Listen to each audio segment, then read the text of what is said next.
What's up, guys? Welcome to your 183rd Android tutorial for the new Boston. What we're going to do is, I told you guys we'd get into texturing. I was going to like print a bitmap on the triangle or something like that, but that'll probably take up too much time, and we've been doing a lot of GL stuff or OpenGL stuff, so I'm just going to print some colors on our triangle instead, and hopefully we can get everything done within this tutorial. So that's what we're going to be doing. We're going to open up our GL triangle class, and we're going to set up a new array that's going to hold our values for each vertex, each vertice here. Each vertice will have a different color value. They'll kind of blend together. You can see how that works.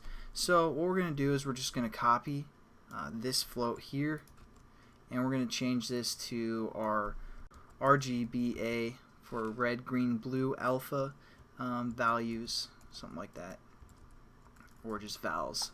And obviously this is going to take 4 values for each vertex: a red value, a green value, a blue value, and an alpha value. So let's just try and create something. So we're going to have it be completely red and completely green, and then no blue, and maybe 0.5 for alpha, so half transparent. For our first vertice, man, it's getting way too late here, and I don't really know what colors these are going to be. I'm always terrible with colors, so we're just going to kind of wing it. And then next one, we're going to say like a 0.25 for the red. For the green, we're going to have 0. For the blue, we're going to say like 0.85, something like that. And then we'll have a full alpha, so it's completely opaque instead of transparent. And then we also have to put F here, I'm sorry. And then for our last vertice, let's say 0, 1, 1, and 1 as well. So there we go. Just basically our red, green, blue, and alpha values. And again, we have to set up a buffer for this. So it's going to be a float buffer as well, since we're working in floats here. So we're just going to call this color buff.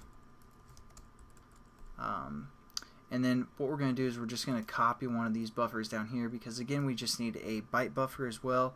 Pretty much everything is the same, except we're going to change this from PB to just T for to C for color, and also this one to C.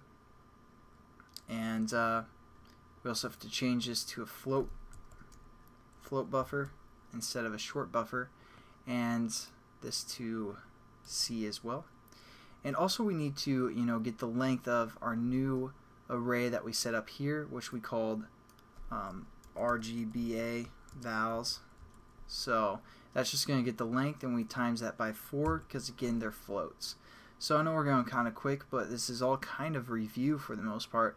And then what we're going to do is we're going to set up our a color buffer to be this float buffer for all these as well. So again, we're just going to insert our colors, so it's RGBA vals there, and then we're just gonna move to position 0, and then we're good to go. Now what we need to do is we need to go within our onDraw method, because this is where we're actually gonna draw our triangle and all that good stuff. And what we need to enable is the color array, so we're just gonna say gl.gl, see if I can get it, GL enable client state, and it's going to refer to the GL10 dot GL underscore color array. And then we also have to disable this, so we're just going to go below where we draw our element and just say disable client state, and again we're just going to refer to the GL10 class dot GL underscore color array. And then we also have to set up our pointer for our colors for each vertex and all that good stuff. So right below or right above our draw elements and below our vertex pointer, we're just going to say gl.gl color pointer down here. And again, it takes a size, so the size is going to be how many dimensions we're working with. Since we have a red value, a green value, a blue value, and an alpha value, there's 4 dimensions or 4 things within per line that it's looking for. The type again is a float, so we're just going to say gl10.gl underscore float, and the stride with 0, and the pointer is the pointer that we set up called color buff. And there we go. Let's just try and run it. Hopefully everything works. I don't think we need to set up anything within our renderer class. So yeah, our renderer class should be fine. We don't have to change anything there. And there we go. We have this crazy looking triangle with different colors for each one. And that's pretty much it for the OpenGL stuff.